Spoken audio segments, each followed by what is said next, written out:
우리 한번 인사하겠습니다. 주님 한 분이면 충분합니다. 특별히 오늘은 청년들을 생각하면서 한번 외쳐봤으면 좋겠습니다. 우리 한번 청년들을 향해서 우리 교회 청년들을 아끼고 사랑합시다.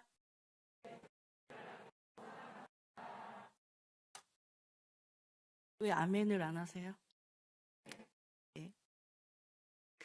저는 청년들과 늘 이야기를 나눠야만 하는 청년 공동체 사역자이지만은 솔직히 말씀드리면 이렇게 청년들이 서로 이야기를 나눌 때 그 이야기나 단어들을 잘 알아듣지 못할 때가 많이 있습니다. 알아듣지 못하는 가장 큰 이유는 무엇이냐면 요즘 젊은 친구들은 말을 막 줄여서 사용을 하기 때문입니다. 요즘 젊은 친구들이 자주 사용하는 줄임말들을 소위 말해서 인싸 용어라고 합니다.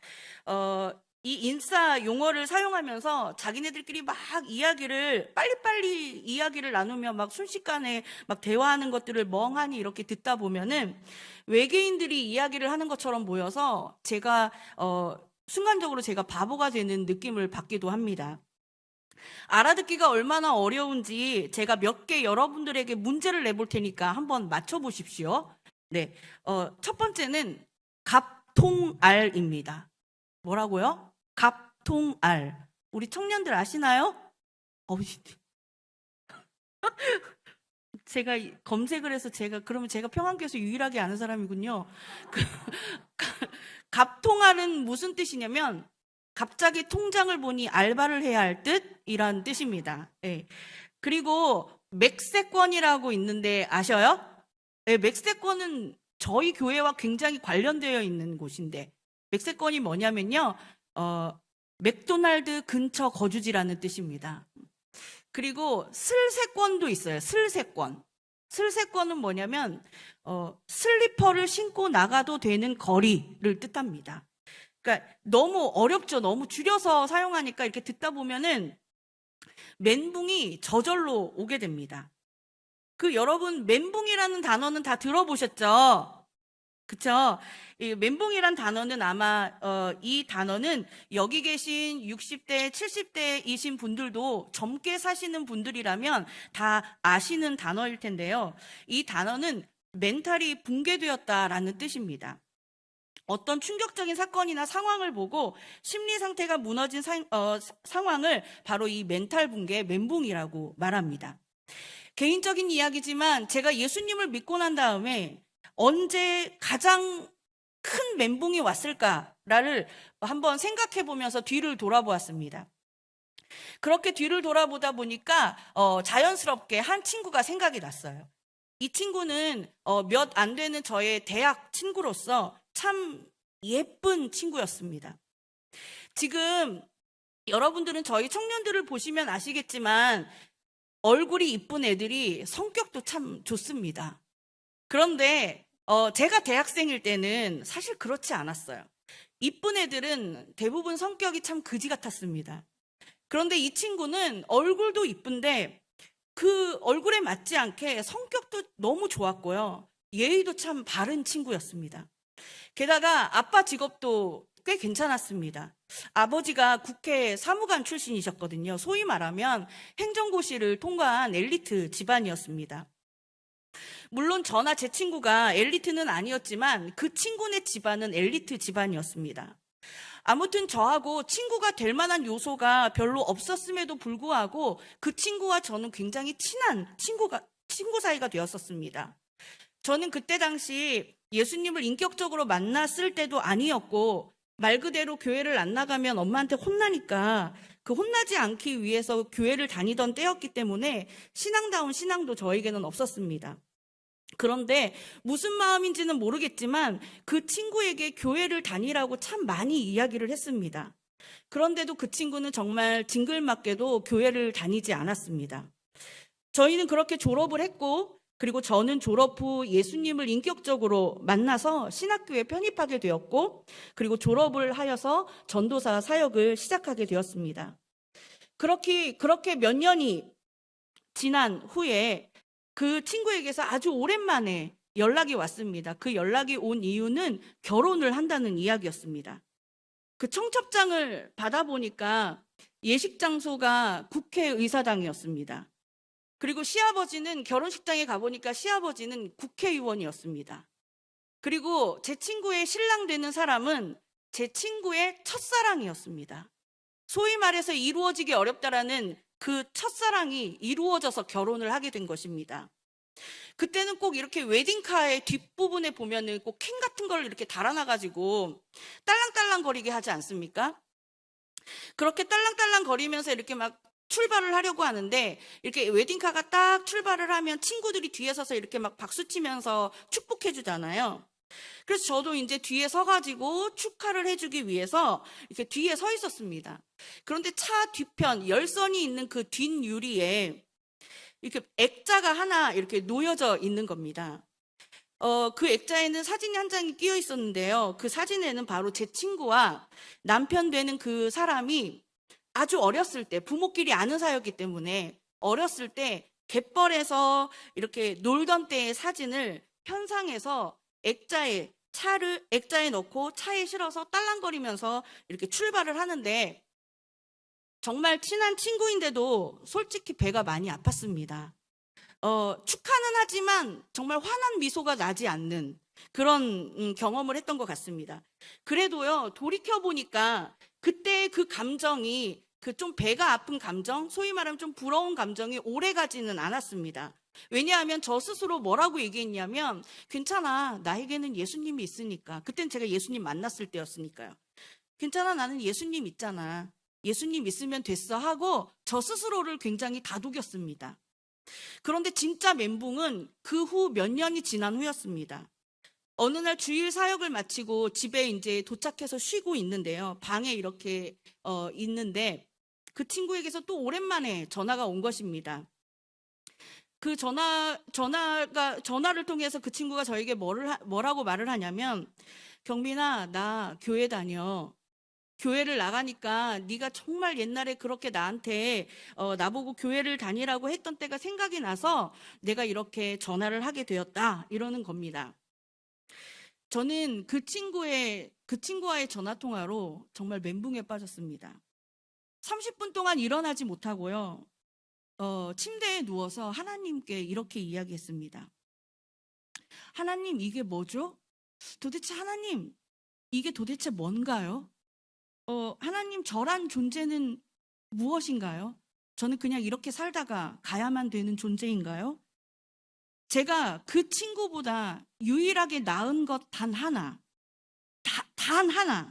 다 가지고 있는 그 친구가 유일하게 가지지 않고 있는 그 저의 마지막 영역인 그 예수님, 저의 최후의 보루인 그 예수님을 그 친구가 믿는다는 소식은, 다 가진 친구가 예수님까지 믿는다는 그 소식은 저에게 있어서 오랜 기도의 응답이 아니었고요. 그 기쁨이 아니었고, 끝을 알 수 없는 고통이고 슬픔이고, 사실은 굉장히 저주의 소식이었습니다. 사랑하는 여러분, 아무리요 내가 예수를 믿는다 할지라도요, 고된 현실을 마주하는 기분은요 우리에게 고통이고 슬픔이요, 그리고 쓴물이 내 목구멍을 타고 올라오는 그런 느낌입니다.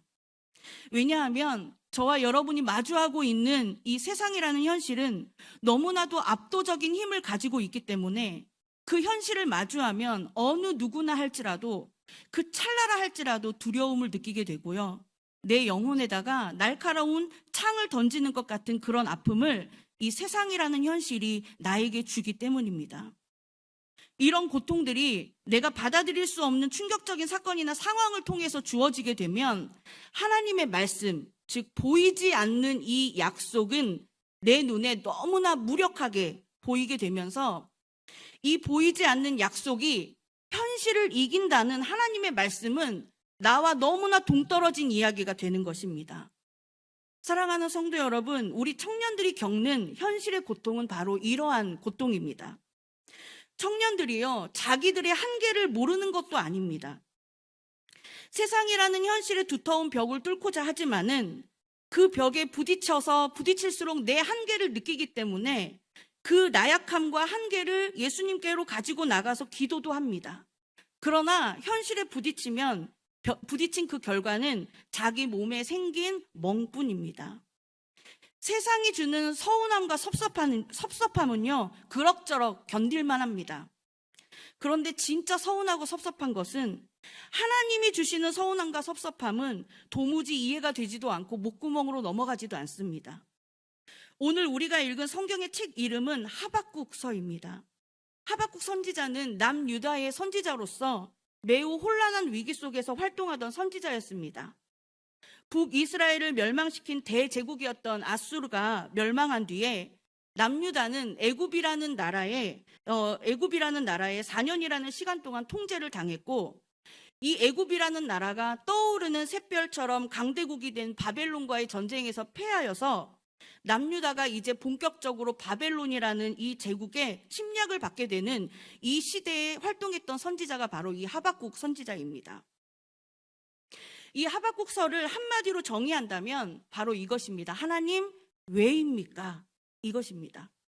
하나님 왜 부르짖어도 듣지 않으십니까? 하나님 왜 나를 구원하지 않습니까? 하나님 왜 내 눈이 패역을 보게 하십니까?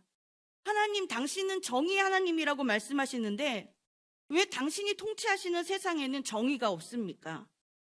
남유다도 하나님 앞에서 잘한 것은 없지만은 그래도 남유다보다도 더 악한 이방 민족을 통해서 이 민족이 고통을 받아야 합니까? 그것이 어떻게 하나님의 심판이 될 수가 있겠습니까? 이것이 바로 하박국 선지자가 하나님께 한 질문이고요. 그 질문에 하나님께서 대답하신 형식으로 쓰여진 말씀이 바로 이 하박국서입니다. 오늘 하나님께서는 하박국 선지자의 이러한 질문에 이렇게 대답을 하십니다. 우리 성경을 펴서 하박국서 2장 3절과 20절을 함께 읽어보도록 하겠습니다. 먼저 하박국 2장 3절입니다. 시작.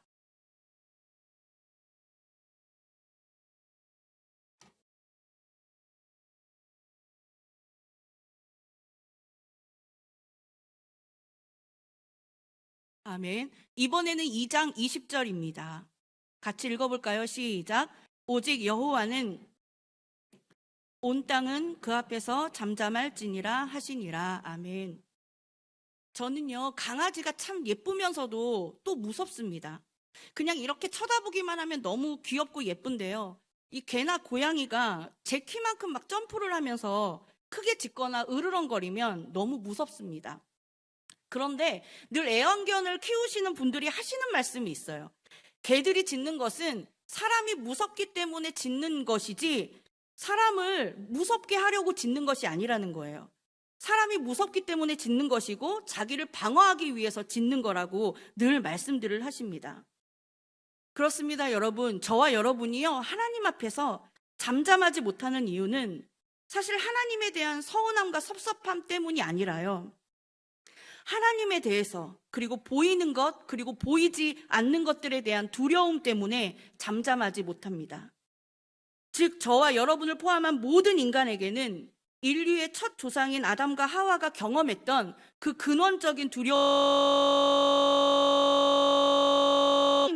온전한 관계를 누리도록 지음을 받았기 때문에 전능하신 사랑의 주님과 더불어서 온전한 관계를 누리면서 살았기 때문에 그들은 두려움이라는 것을 몰랐습니다. 하나님도 두렵지 않았고요, 보이는 것도 두렵지 않았고 보이지 않는 것도 그들에게는 두려움의 대상이 못 되었습니다. 그러나 이 관계에 만족하지 못한 인간은 하나님의 통치에서 벗어나기를 원했고, 불순종하는 것, 말씀을 불순종하는 것 그 이상으로 하나님이 되고자 했던 그 탐심 때문에 결국 저와 여러분을 포함한 모든 인간은 하나님과의 관계가 끊어졌고, 그로 인해서 두려움과 그리고 공포의 지배를 당하게 된 것입니다. 그래서 태초 이래로 모든 인류는 이 두려움과 공포에 지배당하지 않기 위해서 자신이 가진 모든 힘을 발휘하면서 살아가고자 하고 벗어나고자 합니다. 아담과 하와는 하나님께서 자신들에게 주셨던 약속, 여자의 후손이 원수의 머리를 상하게 할 것이다라는 약속을 철석같이 믿고 최선의 최선을 다해서 자식들을 키웠을 것입니다. 그러나 결국 가인과 아벨을 모두 다 잃게 되는 슬픔을 겪게 되었습니다. 모세의 부모님은 어떻습니까? 절대 권력 그 자체인 바로 왕의 명령에 따르지 않고 대범하게 석 달 동안 아이를 숨겼지만은 그럼에도 결국에는 생명과도 같은 내 아이를 갈대 상자에 담아서 나일 강가 갈대 사이로 띄어보낼 수밖에 없는 슬픔을 겪게 되었습니다. 이번에는 이스라엘 백성들을 예로 들어보겠습니다. 여러분, 저와 여러분은 그래도 스스로 말하기를 나는 그래도 요만큼은 생각하면서 사는 사람이다라고 말하지 않습니까? 저와 여러분은요, 누가 가자고 해서 그냥 따라 나서는 사람들이 아닙니다. 아무리 애굽 땅에 10가지 재앙이 내려서 그 재앙을 통해서 하나님의 위대하심을 경험했지만은 그래도 자신들이 태어나고 자란 곳을 갑자기 나타난 누구 어떤 남자 한 사람이, 할아버지 한 사람이 누가 떠나자고 해서 곧바로 짐을 싸고 그 나라를 떠나는 것, 그곳을 떠나는 것은 결코 쉽지 않은 일입니다. 그럼에도 이스라엘 백성들은 순종하여 떠났습니다. 그러나 출애굽의 결과로 마주한 현실은 죽음의 바다인 홍해였고요. 떠난 결과는 굶주림이었고 맨날 똑같은 음식, 맨날 똑같은 의복인 것입니다. 그래서 모든 인간은 이러한 결과만을 주는 하나님에 대해서 매우 깊은 반감을 가지고 살아갑니다. 자존심이 있어서 사람들 앞에서 티를 내지 않지만은, 그리고 고상하고 교양 있는 말로 하나님 앞에서 기도도 하지만은 도무지 나의 내면에 있는 하나님에 대한 깊은 반감은 도무지 숨길 수가 없습니다. 그래서 어떻게든 살아야 하니까 하나라도 더 이루기 위해서 더 악착같이 힘을 발휘하면서 살아내는 것입니다. 우리 함께 오늘 우리가 읽었던 하박국 2장 12절을 함께 읽어보도록 하겠습니다. 하박국 2장 12절입니다. 시작.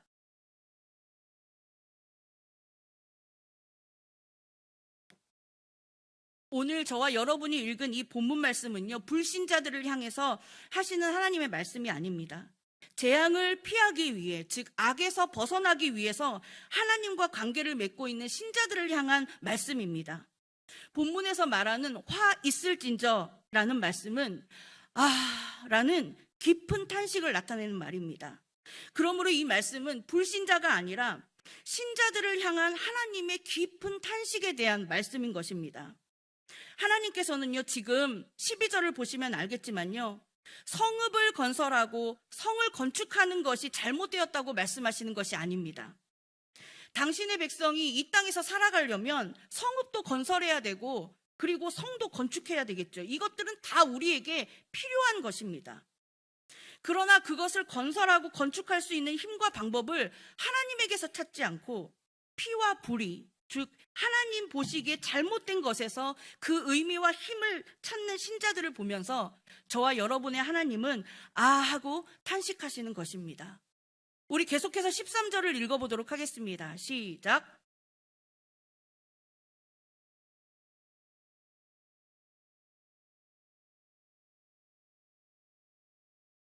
이 말씀은요, 너희들이 그렇게 수고하며 힘들게 사는 것, 그리고 피곤해하며 사는 것, 그거 내가 너희들을 일부러 골탕 먹이게 만든 것도 아니고, 그거 내가 일부러 불타게 하고 헛되게 만든 것도 아니고, 그걸 하나님이 말씀하시려고 하는 것이 아니라 수고하고 힘들게 사는 것, 그리고 피곤해하면서 사는 것, 그 자체가 그것이 바로 인생이라는 것을 알라고 하나님이 말씀하시는 것입니다. 그 인생이라는 현실의 바닷속에서 저와 여러분이 한 마리의 물고기가 되어서 우리들의 꼬리의 힘으로, 그리고 너희들의 지느러미와 아가미의 힘으로 온 힘을 다해 악착같이 살아가면서 헤엄치며 살아가는 그 모습이 나 여호와 하나님의 시선에는 그것이 너무나 한탄스러워 보이고, 나 여호와 하나님의 마음에는 그것이 너무 마음이 슬프고 아프다는 것입니다. 그러니 제발 불탈 것으로 수고하는 것과 헛된 일로 피곤하게 되는 것들에게서 너희의 존재의 의미를 찾지 말라는 하나님의 불타는 사랑의 말씀인 것입니다. 너가 대단한 기업에 취업하지 못한다고 해서 너가 실패한 존재가 아니라는 것을 하나님은 알라는 것입니다. 세상과 그리고 현실과 상식적으로 보았을 때 너희 부모와 그리고 네 남편과 네 아내가 쪼그라져 보이고 너 자신이 그로 인해서 변변찮은 백도 없이 고단한 인생을 살아간다 할지라도 그러한 것들에게서 너의 인생의 존재와 그리고 그 의미를 찾지 말라는 것입니다. 왜냐하면 그러한 것들은 그 자체로도 하나님께 중요한 것도 아니고요. 무엇보다 인생에서 하나님 없이 내 힘으로 사는 것, 내 꼬리와 그리고 지느러미와 내 아가미로 사는 것, 그래서 내가 스스로 내 인생의 주관자가 되고 내가 스스로 내 인생의 구원자가 되려고 하는 것, 바로 그것이 하나님 보시기에는, 하나님의 시선에는 그것이 죄이기 때문입니다. 그러므로 사랑하는 성도 여러분, 인생에서 정말 가장 큰 복이 무엇이냐면요, 이 진리를 깨닫는 것이 가장 복된 선물인 것입니다. 내가 매일매일 선악과를 따먹을지라 할지라도 내가 결코 하나님이 될 수 없구나라는 것을 깨닫는 그 진리, 그것을 아는 것이 가장 큰 복인 것입니다. 왜냐하면 그 진리를 봐야만, 그리고 그 진리가 내 눈에 보여야만, 그리고 그 진리가 내 마음에 수긍이 되어져야만, 그제서야 우리를 이 고통이라는 현실의 바닷속에서 저와 여러분을 건져내시기 위해서 이 땅에 오신 성육신하신 하나님, 곧 우리 주 예수 그리스도가 보이기 때문입니다. 아멘. 오늘 우리 함께 본문 14절을 함께 읽어볼까요? 함께 읽어보도록 하겠습니다. 시작. 여호와의 영광을 인정하는 것이 세상에 가득함이니라. 아멘. 사랑하는 여러분, 그리고 청년 여러분, 그리고 저 자신에게, 저 스스로가 말하는 것입니다. 하나님께서는요, 저와 여러분에게 어떤 은혜를 주셨냐면요, 오늘 우리가 살펴본 이 본문과 동일한 말씀이 나와 있는 이사야서 11장 9절을 한번 읽어볼까요? 띄워주실 거예요. 한번 읽어보겠습니다. 시작.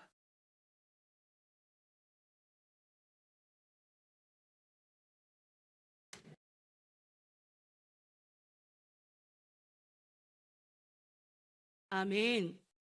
하나님께서 저와 여러분에게 어떤 은혜를 주셨냐면요, 세상이라는 현실의 바다, 곧 있다가 사라져버릴 것들로 가득 찬 이 바다에서 하루하루 고단하고 힘들게 살아가고 있던 저와 여러분을 그 바다에서 건져내 주셨고요, 무엇보다 여호와를 아는 지식, 그 여호와를 아는 지식이신 예수님께서 저와 여러분을요, 그 하늘의 물로, 그 진리의 물로, 그리고 예수님이 우리에게 주시고자 하셨던 그 샘물로 저와 여러분을 덮어주셨다는 것입니다.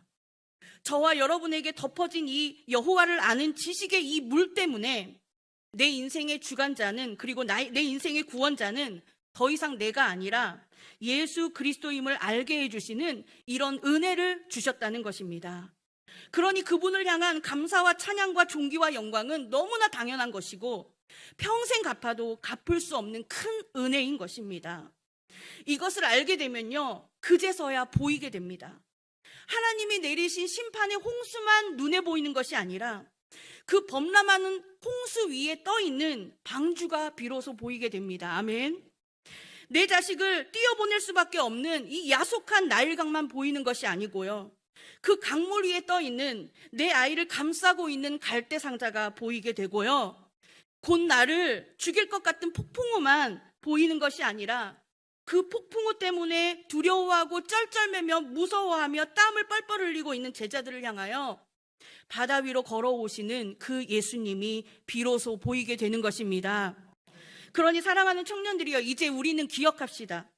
여러분들은 바닷속에서 온 힘을 다해, 내 힘을 다해서 헤엄을 쳐야만 생존이 가능한 사람들이 아니라, 저와 여러분들은 물이 바다를 덮음같이 내 인생의 주관자요, 그리고 구원자이신 그 예수님과 함께 바다 위를 걸어가는 세상과는 다른 존재들인 것을 기억합시다. 여러분은 이미 복받은 인생이시고요, 하늘의 것과 신령한 것을 아는 인생이 된 것입니다. 말씀을 마무리하겠습니다. 저는요, 예수님을 만나고 나서 세상의 것들을 그래도 어느 정도 정복하면서 사는 줄로 알고 있었습니다. 그럴싸한 모양새, 그럴싸한 배경, 그럴싸한 부모와 남편, 그럴싸한 부귀영화 정도는 그냥 정복한 줄로 착각하면서 살고 있었습니다. 그러나 저의 실체는 친구에게 교회를 다니라고 줄곧 이야기하고 전했던 오랜 기도의 응답의 전화에 기뻐하기는커녕 그 전화 한 통에 30분을 일어나지 못하고 침대에 누워서 왜 나를 이렇게 낡고 초라하게 두시냐고 하나님을 향해서 원망하고 삿대질했던 게 바로 저의 실체였습니다. 그러니 사랑하는 청년 여러분, 그리고 성도 여러분, 여러분은 내가 그 정도의 사람밖에 되지 않는구나, 내가 그 정도로밖에 예수님을 취급하며 살아가고 있구나라는 나의 존재의 실체를 하루빨리 알고 그것을 빨리 회개하고 그것을 인정하고 얼른 방향을 바꾸어서 예수님께 돌이키고 그 예수님을 아는 지식, 그 진리의 물이 나를 덮도록, 그래서 내가 세상에 지배되는 것이 아니라 내 주 예수 그리스도와 함께 바다 위를 걸으며 우리 함께 살아갑시다. 너희들이 애쓰고 수고하는 그것들은 내가 살아가면서 필요한 것들이긴 하지만 그것들이 나를 죽게 하거나 살게 하는 것들은 아니라고. 진짜 사람이 죽고 사는 것은 내 주 예수를 아는 그 지식이 있느냐 없느냐라는 그 깨달음을 세상에 보여주고 들려주는 그런 사람으로 살아갑시다. 사랑하는 여러분, 바로 이것이요, 예수님이 말씀하시고 성경이 말씀하시고 담임 목사님께서 말씀하시는 부흥인 것입니다. 그러나 그렇다고 오해하지는 맙시다. 학업 그리고 취업 애쓰지 말라는 말이 아닙니다. 공부도 해야 합니다. 취업도 해야 합니다. 이러한 것들은요, 그냥 주님이 우리에게 누리라고 주신 일반 계시입니다. 이러한 것들은요, 저와 여러분이 하나님의 속성인 성실과 근면과 부지런함을 본받아서 살아냄으로 인하여 얻어지는 것들, 그 이상 그 이하도 아닌 것들입니다. 그 이상도 그 이하도 아닌 것들 때문에 좌로 치우치거나 우로 치우치지 말자는 것입니다. 우리 열심히 살아냅시다. 나이를 먹으면요, 죄송합니다, 제가 올해 47이 되었는데 살짝 갱년기가 오고 있습니다. 나이를 먹으면 하나님을 향해서 하나님이 원하시는 건강한 열심을 내고 싶어도 잘 생기지 않습니다. 그러니 청년 여러분은 청년의 때에 하나님 안에서 그분을 닮아서 그분의 성실함과 부지런함을 배우고 실천하며 살아가는 청년들 되길 원합니다. 그리고 주님이 주시는 많은 것들을 마음껏 누리며 살아가시기를 정말 축복합니다. 오늘 제가 여러분들에게 전한 이 예수님의 말씀이 비현실 같아 보이나요? 저와 여러분의 눈에는 이것이 꿈 같고 비현실 같은 말씀처럼 보이지만 하나님에게는 이 말씀이 현실입니다. 그러니 전능하신 예수님의 현실 속에서 그분이 깨닫게 하시는 이 말씀을 붙잡고 부흥에 동참하시는 우리 청년들 되시기를, 그리고 성도님들 되시기를, 그리고 저 되기를 예수님의 이름으로 간절히 축복합니다. 우리 마지막으로 하박국서 3장 2절을 읽고 기도로 설교를 마치도록 하겠습니다. 하박국 3장 2절입니다. 시작. 여호와여, 내가 주께 대한 소문을 듣고 놀랐나이다. 여호와여, 주는 주의 일을 이 수년 내에 부흥하게 하옵소서. 이 수년 내에 나타내시옵소서. 진노 중에라도 긍휼을 잊지 마옵소서. 아멘. 기도하시겠습니다. 사랑의 하나님 아버지, 감사합니다. 저는 아무것도 아니지만 주님의 말씀은 아무것도 아닌 것이 아니기에 담대하게 예수님의 말씀을 전했습니다. 부디 성령 하나님, 우리 청년들과 성도님들, 그리고 저의 인생에 충만하게 개입하여 주셔서 우리의 눈에는 비현실적으로 보이는 이 부흥의 말씀이 여기 있는 우리 모두에게는 현실로 다가오고 현실로 경험되어지는 놀라운 기적, 물이 바다를 덮음같이 현실의 바다 위에서 여전히 살아가지만은 우리 주 예수 그리스도와 함께 손잡고 바다 위를 걸어가는 복된 인생들 되게 하여 주시옵소서. 그렇게 행하실 것을 소원하며 여호와를 아는 지식이요 진리의 물 되신 우리 주 예수 그리스도의 이름으로 간절히 기도드리옵나이다. 아멘.